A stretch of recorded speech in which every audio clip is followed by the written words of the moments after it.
اللہ رب العزت نے انسان کو جگہ عزت سے نوازا، مرتبہ اور مقام عطا کیا۔ اسی جگہ پر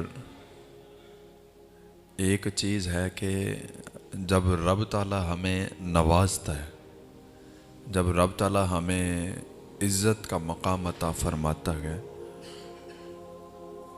تو اس دوران کوئی ایسی غلطی، کوئی چھوٹی سی غلطی جس سے ہمارا وہ مقام، وہ مرتبہ اور وہ رب تعالیٰ کی طرف سے دی ہوئی دولت، وہ رب تعالیٰ کی ناراضگی کا باعث بن جاتی ہے۔ ایک چھوٹی سی غلطی، تو جہاں ہم اپنے سٹیٹس کے بارے میں سوچتے ہیں، جہاں ہم اپنے مال و دولت کے بارے میں سوچتے ہیں، اپنا مقام اور مرتبہ کے بارے میں سوچتے ہیں، یہاں پر صرف یہ لیول رکھ لینا کہ صرف یہاں تک میں نے رہنا ہے، اسے تھوڑا آگے جانا ہے، تھوڑا آگے سوچنا ہے۔ وہ یہ کہ یار رب تعالیٰ نے مجھے یہ مقام اور یہ مرتبہ عطا کیا کس لیے؟ کہ عیاشی کرنے کے لیے؟ کیا رب تعالیٰ نے مجھے مال و دولت عطا کیا کس لیے؟ غلط کاموں میں اڑانے کے لیے نہیں، بلکہ رب تعالیٰ فرماتا ہے کہ میں بندے کو مال دے کر بھی آزماتا ہوں اور اس سے مال لے کر بھی آزماتا ہوں۔ میں بندوں کو صحت دے کر بھی آزماتا ہوں اور میں ان کو بیمار کر کے بھی آزماتا ہوں۔ میں ان کو سکھ دے کر بھی آزماتا ہوں، میں ان کو دکھ دے کر بھی آزماتا ہوں۔ پھر میں دیکھتا ہوں کہ کون سا بندہ ہے جو صبر کرتا ہے، جو شکر کرتا ہے۔ وَلَنَبْلُوَنَّكُمْ بِشَيْءٍ مِّنَ الْخَوْفِ وَالْجُوعِ وَنَقْصٍ مِّنَ الْأَمْوَالِ وَالْأَنفُسِ وَالثَّمَرَاتِ وَبَشِّرِ الصَّابِرِينَ۔ یہ قرآن مجید میں رب تعالیٰ فرماتا ہے کہ میں اپنے بندوں کو آزماتا ہوں ڈر سے، مال کے نقصان سے، جان کے نقصان سے، کھانے پینے کے نقصان سے، دکھ سکھ کے نقصان سے۔ میں اپنے بندے کو آزماتا ہوں، میں دیکھتا ہوں کہ میرے بندے کا میرے ساتھ رابطہ کتنا پکا ہے، میرے بندے کا میرے اوپر توکل کتنا ہے۔ صرف ایک چھوٹی سی بات ہے، جس رب نے ہمیں صحت دی ہے تو ہم بڑے خوش ہو گئے، اس کی منشا تھی، اس کی چاہت تھی، اس کی مرضی تھی، ہمیں سکھ مل گیا۔ وہی رب اگر ہمیں دکھ دیتا ہے تو پھر پریشانی کس بات کی ہے؟ سکھ دینے والا بھی وہی رب تھا، دکھ دینے والا بھی وہی رب ہے۔ پھر رب تعالیٰ فرماتا ہے کہ اگر کوئی بندہ پریشانی میں، مصیبت میں، دکھ درد میں، تکلیف میں، مال کے نقصان میں اگر صبر کرتا ہے، شکر کرتا ہے، رونا نہیں، پریشان نہیں ہونا، ہر ایک کو دکھڑے نہیں سنانا، یہ دکھڑے ہر ایک کو نہیں سنائے جاتے، ہر ایک کے سامنے اپنا درد دل بیان نہیں کیا جاتا۔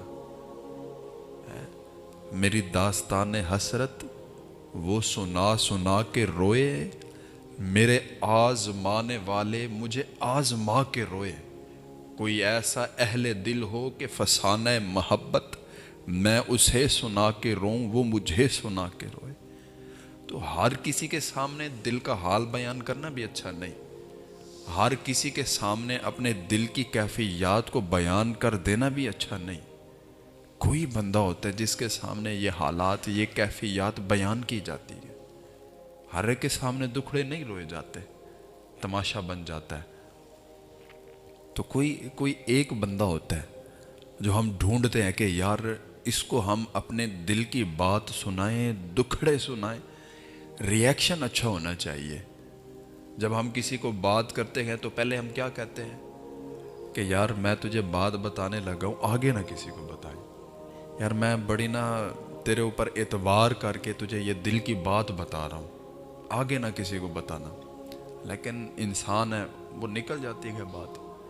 لیکن رب تعالیٰ کی ذات ایسی ذات ہے، اس کے ساتھ کوئی گنگا بھی آ کے گفتگو کرتا گیا، کوئی پاگل بھی آ کے گفتگو کرتا گیا، تو رب تعالیٰ کی ذات کی طرف سے اس کو برابر برابر جواب ملتا ہے۔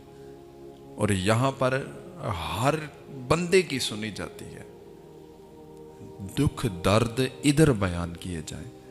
پھر رب تعالیٰ فرماتا ہے کہ جو بندہ میری آزمائش جو میں نے اس پر کی اس پہ ثابت قدم رہا، اس نے کوئی گلہ شکوہ نہیں کیا، وہ رویا نہیں، اس نے لوگوں کے سامنے جا کر ہاتھ نہیں پھیلایا، اگر وہ اس پر ثابت قدم رہا اور شکر ادا کرتا رہا، رب تعالیٰ تیرا شکر ہے، تو نے مال دیا پھر بھی تیرا شکر ہے، تو نے لے لیا پھر بھی تیرا شکر ہے۔